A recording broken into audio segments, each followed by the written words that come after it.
Hi everyone, this is Matt, and this week on the No Fear cast we have a very special interview with author MF Wahl. Horror, thriller, sci-fi, all are synonymous with MF Wahl. Her keen focus on character development and dark twisting plots will keep you chained to each frightful word. Wahl is a proud member of the Horror Writers Association, book reviewer for DreadCentral.com, and VIP author with Stitched Smile Publications. She's also the managing editor for the newly revived SSP magazine. Wahl's first novel, Disease, in addition to being a #1 Wattpad featured book in horror, will be released in 2017 through Stitched Smile. Several short stories of hers will appear in anthologies due out later this year through various publishers. She also has a novelette titled The End Is All We See, currently available on Amazon. If you'd like to reach out to MF Wahl, you can contact her through her website at mfwahl, that's mfwahl.com, on Facebook at facebook.com/groups/fans of MF Wahl, or on Twitter at Real Monster House, that's REAL Monster HAUS. And we will, of course, put all of these in the show notes if you'd like to find the information that way. This is the No Fear cast. We know what scares you. I'm here with Matt and Mel, and we're here with MF Wahl, horror writer, and I've really enjoyed the stuff of hers that I've read. And MF, why don't you just tell us a little bit about yourself? Okay, well, I've been writing for quite a while now. I used to do stuff for movies, writing screenplays and that kind of stuff, and that's a really tough racket to get off the ground, kind of like being an author. But the difference being that when you're a screenwriter, very small amount of people read what you actually write, and trying to get my career off of the ground that way, I felt kind of stifled because nobody was reading my stuff beyond my small circle. So I transitioned to being an author, and now a lot of people are reading my stuff. So that's working out pretty well for me. And I write horror and I write sci-fi, generally a mix of both. I'm a member of the Horror Writers Association. I am a book reviewer for DreadCentral.com. I am a VIP author with Stitched Smile Publications. They're going to be publishing my debut novel, which is actually a #1. It's a #1 Wattpad horror book, which is Wattpad, if you guys don't know, is kind of like a free reading platform. So I originally self-published the novel, and then after it had been out for a while, I decided to put it up on this platform to expand my fan base, and it's done very well there. It's a featured book, and it made it up to #1 there. So that's pretty great. Stitched Smile became interested in it, and so they're publishing it now in the traditional manner. I've also just released another novelette, a short story book. It's one of my short stories and another author, A.J. Brown, who's a fantastic author in his own right. And we kind of traded off stories and put it together in this fun little book. Mine's The End Is All We See. And that's kind of where I'm at right now. So you said you got your start originally in screenplays, and I'm wondering, when you were working in that, was it in the horror genre or the sci-fi genre, or did you make that switch when you moved into the fiction writing? No, that was also in the horror genre. So actually my novel, Disease, that Stitched Smile will be publishing later this year, was originally a screenplay. And I went through a bunch of rigmarole. I even had it optioned by a producer down in LA, and because it's a zombie thing, it's very expensive to produce this kind of stuff, and just trying to get the funding is really where it becomes an issue with screenplays. And if you can't get the funding for it, it can't get made, and it's a really long process sometimes, especially if you're not Hollywood, which I'm not. So this is the inevitable question, and I'm sure you get asked a lot, but why horror? Like, what is it in particular? Because when you talk about writing about zombies, that is firmly based in the horror genre. And what is it about that draws you to it and makes you want to continue writing about it? I've always really been interested in the darker side of things. I don't know what it is about it it's always been a draw to me ever since I was a little kid. I wrote horror kind of stuff even when I was a little kid. And I remember even my teachers when I was in 5th grade said we had like a book writing kind of project thing going on. They wrote home to my parents and told me that I had to stop writing the stuff that I was writing and write stuff that was more normal and less gory. So it's just something that I've personally always been interested in. I find a draw to that darker side of the human psyche of what's going on underneath, as opposed to what we all see. I really feel like a lot of people wear a mask, and not just people, but society itself. And I think that horror delves into that kind of stuff. Yeah, I totally agree with your idea about society wearing a mask and people wearing a mask. I think we're all probably much more products of our fears of things than we would like to admit. I was wondering, in addition to why you're interested in horror, what were some of your influences as you were growing up, developing as a writer? Who did you like to read? Maybe what movies did you see that really kind of made you think, this is what I want to be doing? Well, I think influences first, I would say, and as far as fiction goes, of course, I think it's hard to escape Stephen King's influence. And I've been reading him since I've been reading proper fiction and not kids' books. So maybe like 9, 10, 11 years old. At 11 years old, I read It. At some point prior to that, I read Tommyknockers, but I was so young at that point that it just kind of went over my head. I don't remember much of the book because I was too young when I read it. But it was really my first real Stephen King novel. But before that, I had R.L. Stine was a big influence on me. He writes those children's books, kind of stuff like about like, oh, what happens if a camera takes a picture of you and you start disappearing, or that kind of stuff. And there's the Scary Stories to Tell in the Dark. That was a trilogy of kids' horror books, and they're really great. Actually, they've changed the art now, but if you can get a hold of a copy, if you don't know them already, the originals, they're really fantastic. And I have the originals, and I can't wait to read them to my own kids once they're old enough. I don't know if you guys remember, but there's those Choose Your Own Adventure books. Oh yeah.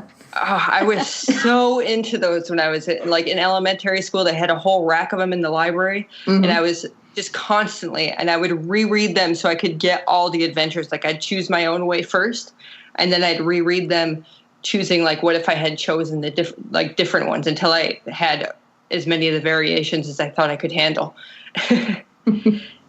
And then as I got older, there's Clive Barker is a big influence of mine, and John Barth, who's not really horror, but writes some really kind of crazy stuff. And it's really great stuff. Then also, when I was a kid too, I think a lot movies and stuff influenced me a lot as well. I think I watched Gremlins when I was like 5 years old. My dad accidentally let me watch it. I was watching like Critters and Tremors and that kind of stuff, and those are big influences. I really like that, like the creature feature kind of stuff. Mm-hmm. So all that kind of plays into the kind of stuff that I do now. Yeah, I love those Choose Your Own Adventure books. I would do the same thing. I wouldn't return it to the library until I'd played out every scenario. Oh yeah, they really were so much fun, and I think they're really great for kids' minds to just, I think they have some interactive. They've tried doing some like more interactive book, like digital book kind of Choose Your Own Adventure kind of style, like text to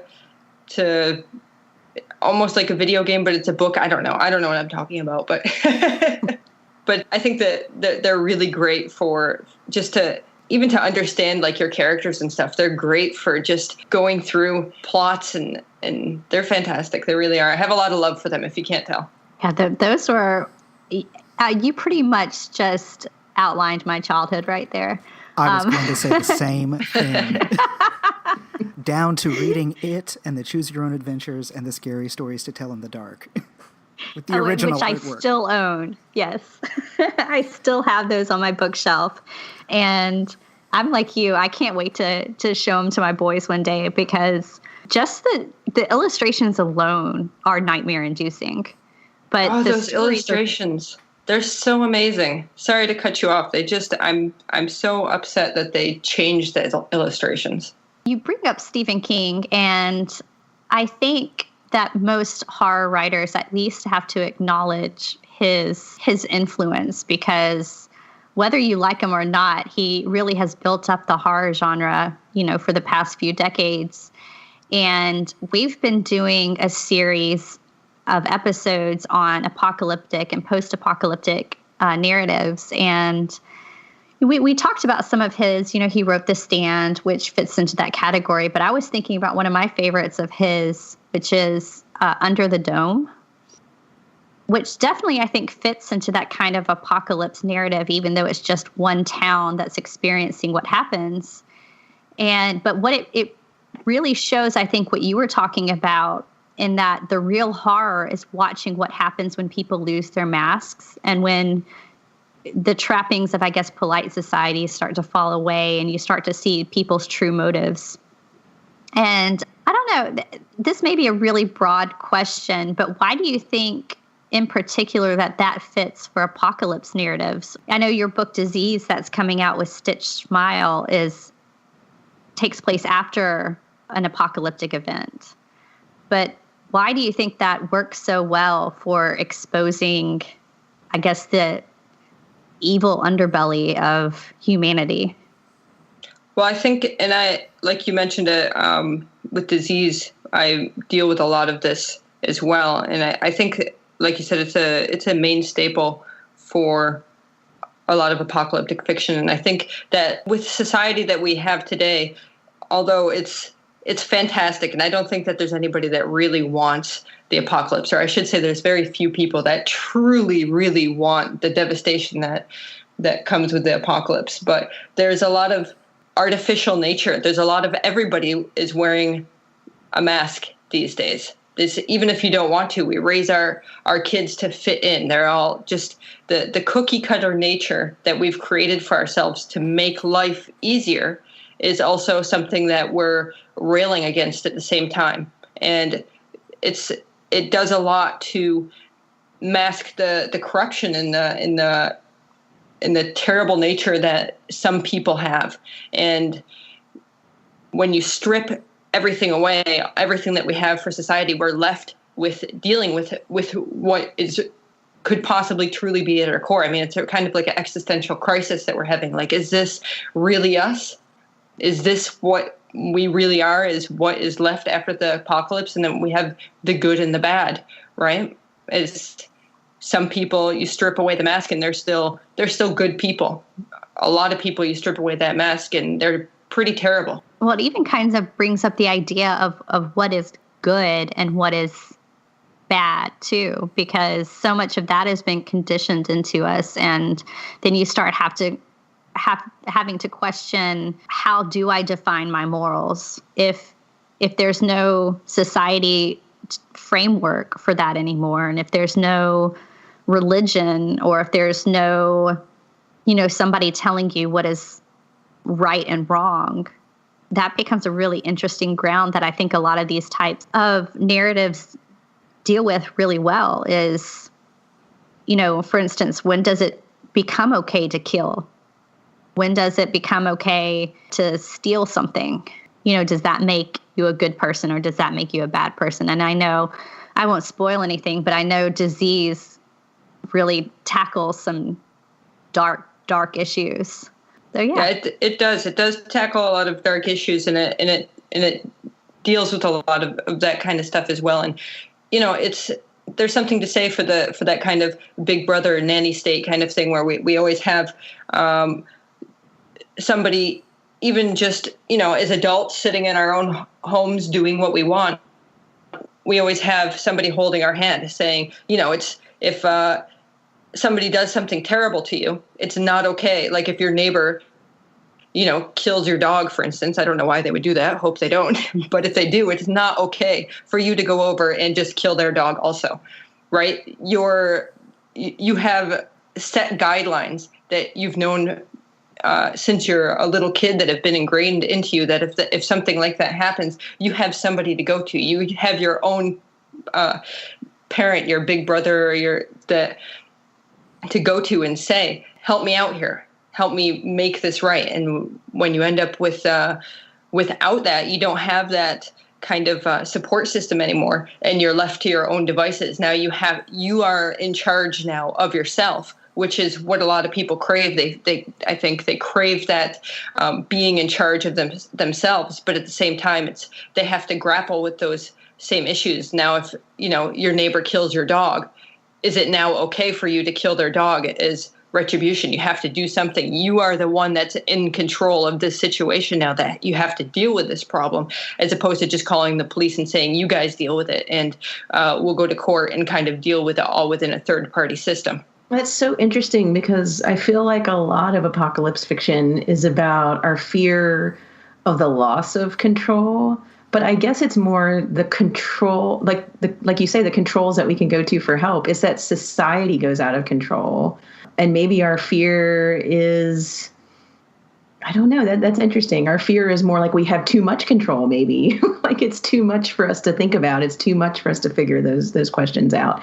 Or maybe the problem is that some people want that control a whole lot. I mean, maybe that's where you get these authoritarian figures in apocalypse narratives. I'm not sure, but I do think you're onto something with that idea of control versus lack of control, and kind of like, whose responsibility is it? And if it's my responsibility, how far can I go? Yeah, I think definitely that's one of the big things, one of the big themes that are in these stories. And I think, a lot of life isn't black and white. I don't think that necessarily this just boils down to something that's black and white. I think there's probably a little bit of this and a little bit of that goes into it. There's a lot of anxiety about losing that structure in society and gaining that control.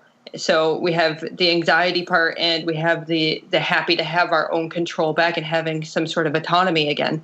And it's kind of all like mixed into some weird, dirty feeling kind of thing that we have to write in the dark and just get out there.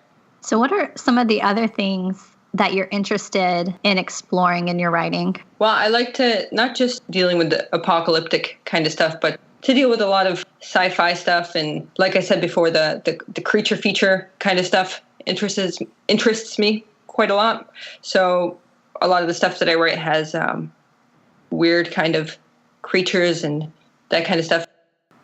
So you have a new, I guess, I don't know how you would want to refer to it as, but a short story that has been published with another author, A.J. Brown, called The End Is All We See. And you've published it in a really interesting way, because it's two stories that are kind of dealing with similar things, but I've noticed that they're available and there's two different covers for the book. Yeah, what it is a lot of times when we talk about it, we call it a project, because that kind of encompasses it better, or an experimental project even. Basically what it is we both have two short stories. So the short stories are, my short story is Purple Haze, which is a sci-fi horror kind of thing that's basically it's about a crew that lands on a planet, and some pretty terrible stuff happens to them. I don't want to give away what's going on, but you will definitely, I think if you read this, be absolutely terrified. If I don't say so myself. And then his story, Run for the Flame, takes place after severe ice age, so an apocalyptic ice age, and what the remnants of society are living underground, and they have to deal with that, because where they're living is falling apart essentially. So they have to survive that. They're basically two stories of survival, and so we took these two stories, and they're in a different order in two different books. So we have Purple Haze and Run for the Flame in both books. The books are The End Is All We See and All We See Is the End. So the names of the books and the order of the stories are slightly different. We did this to be super confusing for everybody, because that's just not really. We didn't really want to confuse anybody. But and they also have different covers, by the way. But we thought it would be a fun little thing to do. We have very similar personalities, AJ and I, but we're also different in a lot of ways. So that's kind of our book reflects those. So if this makes any sense, my book, The End Is All We See, his book, All We See Is the End. And they both contain the same stories, Purple Haze and Run for the Flame, but in a different order. I think that's fun.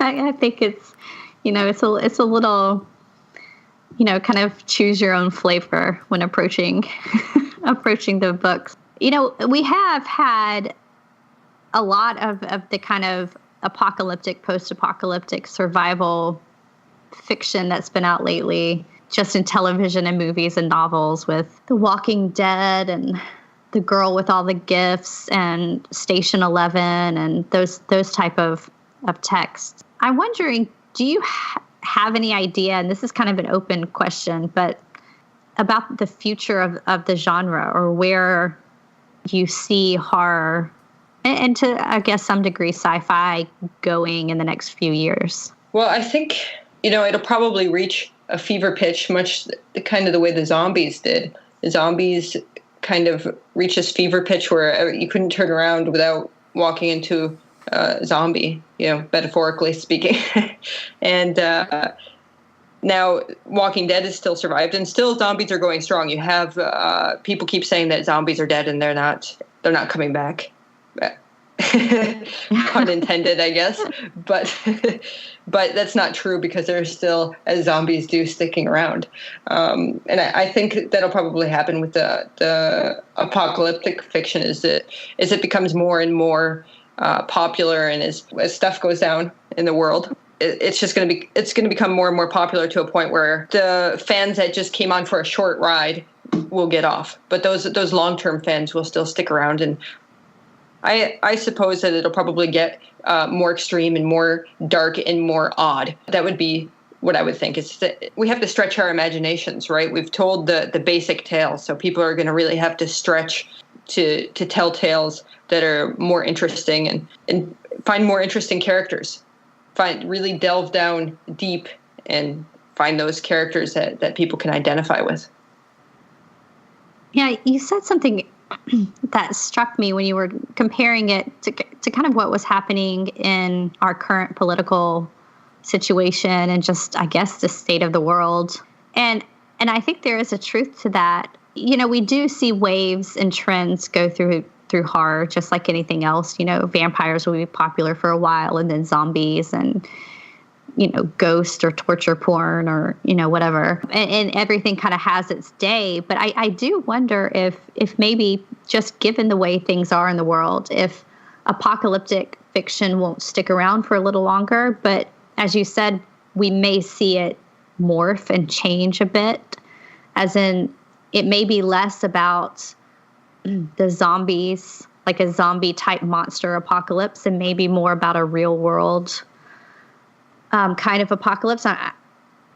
I'm just thinking of, Margaret Atwood's book, The Handmaid's Tale, that's being made into a television series. And, it kind of fits into that, because you have a world that has changed dramatically, certainly a dying of a society, which I would consider an apocalyptic event. But it's much more grounded in reality than, say, a zombie apocalypse on The Walking Dead. And I don't know, I wouldn't be surprised if we don't get more of that sort of thing. And as you said, if it doesn't just get a little bit darker as we continue on, less about fighting the monsters off and more about having to confront the real monsters in society. I think that makes a lot of sense. I was reading a blog post by this author, Todd Mitchell, and he was talking about, basically, I think the title of the blog post is something like, what does all this apocalyptic fiction have to say about us as a society? I don't think that was the actual title. Now that I think about it, my wording's a bit convoluted, but basically one of his arguments was that we're in denial as far as how bad our situation is, but we kind of that takes a lot of effort. Like, he had made an analogy to children who grow up with an alcoholic parent and how they have to kind of protect themselves by being in denial about the situation just to survive in that kind of environment. But that takes a lot of energy to do that. And So when it comes to terrible things happening in the world, what's going on in North Korea or with Iran or all these other situations, ISIS and such, we're kind of in denial about exactly where we are in the world with this kind of stuff. Even though we know it's bad, we don't want to admit it. We have to go on with our daily lives. We still have our 9 to 5 we have to go to. We still have to change diapers and do laundry. And the news is just, we turn on the news and then we hope to forget about it over family dinner. But that takes a lot of effort. So his main argument was that apocalyptic fiction is somewhat cathartic. That's kind of our release for all this energy, all this pent-up energy that we're using to kind of deny this situation, the reality of the situation, so that we can continue on with our daily lives. That's our release in a kind of safe area of, fiction, TV, and reading and writing and getting into the characters and that kind of stuff gives us that release and that kind of safe zone, so that we don't just explode or not be able to continue on with our lives with the reality of the situation in the world today. It's such an interesting take, because it reminds me of other heightened times in our history, say the 50s and the first time we faced nuclear annihilation for real, and how we remember the 50s as this really quote unquote normal domestic time, when in actuality, the undercurrent was that the world could literally end at any moment in a way that hadn't ever been possible before. And I think that idea is right with our present time. I mean, we have climate problems that could end everything, or at least end us. And we have problems with illnesses that can travel around the world that we know happen, that we've seen little pop-ups of it, but we're not really thinking about the future with that. And we also have all these political problems that could boil over. And yeah, I could totally see how all these anxieties become almost overwhelming, and they just kind of boil up into our popular culture in a way that maybe we feel like it's easier to face it. Yeah, for sure. I think one of my favorite kind of post-apocalyptic stories is, I don't know if you guys have ever watched Battlestar Galactica, but that's kind of post-apocalyptic in the way that everything, these Cylons, which are AI, came and we made them, and there was a war, and they left, and then they come back in human form, not in like beep beep robot form, and they annihilate us completely and utterly to where there's only a small portion of us that are left basically in space, whoever wasn't on the planet. It's not Earth per se, it's Caprica. It's a different kind of universe that we're in, but it's still, basically Earth. It's so similar. In any case, when they were airing the show and writing the show originally, I believe a lot of the stuff was going on with weapons of mass destruction and that kind of stuff, and the waterboarding and all of that stuff. And it really comes into play when we start getting into dealing with these insurgencies and these sleeper agents that are living in the colonies, at these AI that look and feel and think like humans, that are living with the humans and dealing with those situations and the torture situations and all of that was going on in the political climate, to kind of bring that into a safe zone to deal with it in a easier way. Definitely makes more sense to make it more palatable to deal with it through fiction than it is to try to come to a consensus of what's right and what's wrong while we're watching the evening news. Yeah, I think you're right. Anytime that we have, I don't know how you want to call it, but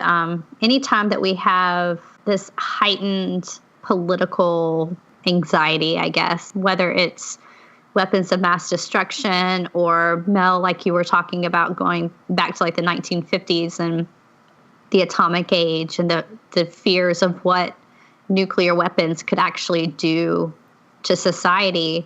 Anytime you have that, it seems that science fiction and horror both will jump in to help us deal with those, which may be good news for us if you think about it from the point of view of if we're looking at more nuclear weapons and we see an increase in anxiety about that, maybe it will follow the trend that we saw in the 50s, and that after we saw a lot of the apocalyptic narratives, that's when you started getting those creature features that you were talking about MF that you loved so much as a child. And so, I don't want to downplay the seriousness of what's happening in the world, but it's possible that we could start seeing more of those type of Swamp Thing and the Blob, and well, we've never really forgotten Godzilla, but maybe we'll see more of that. I don't know. That's just a thought. I think I would personally love to see more creature features. I'm a fan of Sharknado and that kind of stuff, so bringing it more back in line with reality maybe would make it even more fun, in my opinion. Not that I want to see, just for the sake of fiction, for the sake of good story. I don't want to see people be blown up and stuff. What kind of monster would that make me? But I think that would be really interesting to see if that happens. I do tend to think, though, that what we'll see, and what I think one big trend is the focus on the people and the big questions, right? We've kind of moved away from, we're so knowledgeable now as a society. We've moved away from, oh my gosh, the monsters are just going to get nuked and turn big, into really, in all of these situations, asking ourselves, it's not so much of a us versus them, it's us versus them, but is torture okay? Do the ends justify the means? And we really deal with a lot of these situations now with our apocalyptic fiction, when we put our characters in these situations where they have to make the hard decisions, and they don't always make the good decisions, or they don't always make decisions that are palatable by necessarily even today's standards, but we can understand where they come from. And it's hard. It's really hard, a lot of these issues that we face today. So I would say that I think that we're going to see more and more, as the harder these issues become and the closer to the brink of war that we get, we'll see more and more of these issues come to light.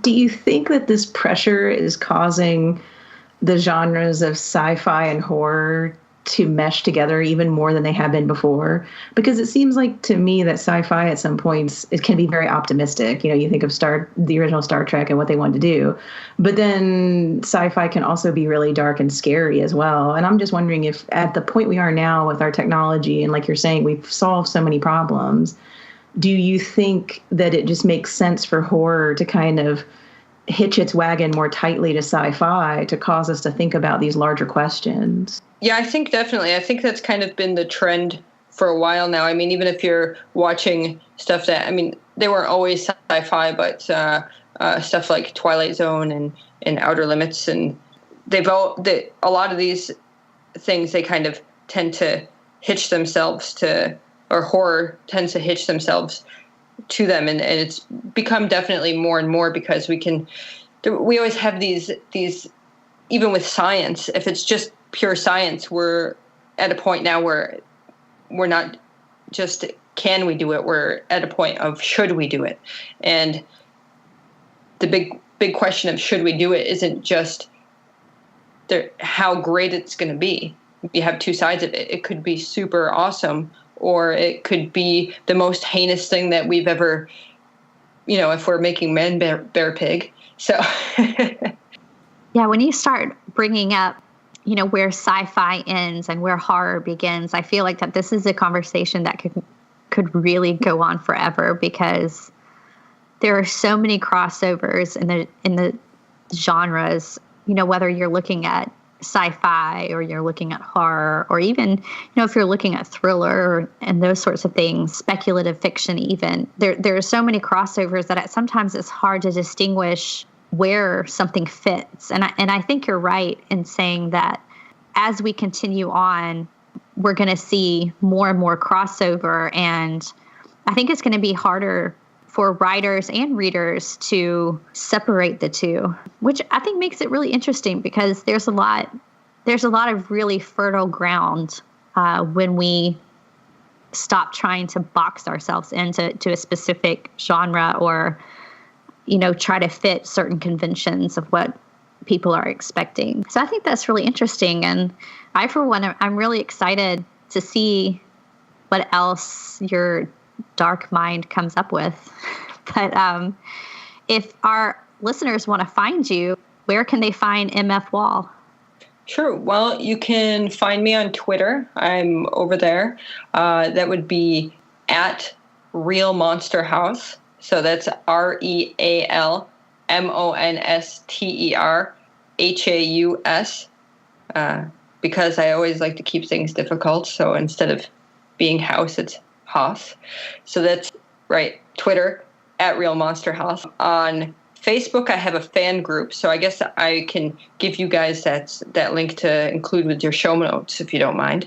And then my website, that's kind of like the hub, because you can find anything you need to know really on my website. That's www.mfwahl, and you spell Wahl WAHL.com. So it's mfwahl.com. So that's fairly simple. Which is not normally me. And of course, you can find both of my books that are out right now. The End Is All We See. That's my short story collection with A.J. Brown. That's on Amazon right now. And Disease is currently unavailable on Amazon, but later this year it will be released through Stitch Smile Publications. So if you follow me on any of my social media, or if you go and check out my website, you can sign up for my newsletter even, and you will definitely hear about when it's released. Thank you so much for taking time to talk to us. This is really fun. Well, thank you very much for having me.